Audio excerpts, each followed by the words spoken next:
एक बार एक मूर्तिकार ने दो मूर्तियां बनाई। दोनों ही मूर्तियां पीतल की थी।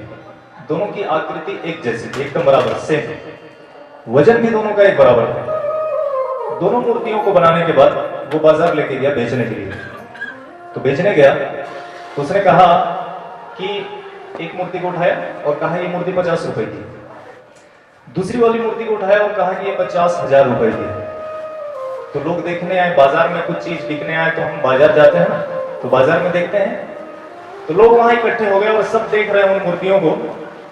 तो एक मूर्ति की कीमत 50 रुपए और दूसरे वाले की 50,000 रुपए। तो लोगों ने पूछा भाई कि ये मूर्ति जो 50 रुपए की बेच रहे हो आप, ये मूर्ति पीतल की है और 50,000 जिसको बेच रहा हो वो सोने की है क्या?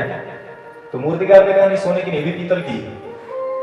तो इसमें ऐसी क्या विशेषता है? उसने कहा खुद ही आप भाप लीजिए क्या विशेषता है।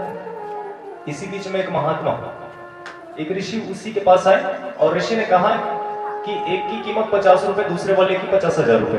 अब ये कैसे मैं बताता। उसने एक व्यक्ति से कहा कि 2 रस्सियां लेकर के आओ, सुतली पतली वाली। तो एक व्यक्ति लेकर के आया और महात्मा जी ने एक मूर्ति उठाई।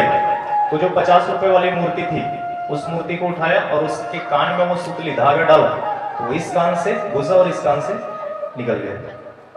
उसने कहा ये मूर्ति 50 रुपए की। दूसरी मूर्ति जो 50,000 रुपए की थी, उस मूर्ति के कान में वो धागा डाला और धागा डाला तो वो इधर से निकला नहीं, इधर से डाला तो वो सीधे अंदर चला गया।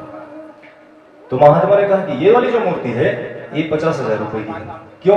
क्योंकि इसके अंदर डाला ना तो वो फिर बाहर नहीं आया, वो अंदर जाकर के बैठ गया।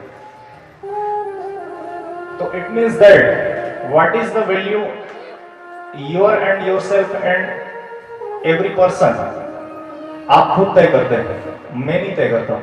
आपका महत्व कितना है ये हम आपको खुद को तय करते हैं। यदि आपने कथा सुनी इधर से और आपकी कथा निकल गई इधर से, तो आपकी कीमत कितने रुपए की हुई बताइए? 50 रुपए हुई कि नहीं? और यदि इधर से कथा सुनी और यहां लाके बसा लिया और जीवन भर चिंतन करते रहे, तो आपकी कीमत कितने की हुई? बोलिए जोर से। तो आपको खुद को अपनी कीमत बनानी है, कोई दूसरा आपको आकर के कीमत नहीं बनाएगा। जौहरी हीरे को तराशता है लेकिन मनुष्य को स्वयं को तराशना है। अपने आप पे सेल्फ वर्क करना पड़ेगा, आपको अपने लिए खुद काम करना पड़ेगा। अपनी वैल्यू इस समाज में, इस दुनिया में अपनी प्रतिष्ठा स्वयं को आपको बनानी होगी, कोई आपको बना करके नहीं देगा। तो अपने आप पे आप जितना काम करते हैं उतनी ही ज्यादा आपका महत्व बढ़ता है, आपकी इस समाज में प्रतिष्ठा और वैल्यू और आपकी पूछ सब बढ़ती है।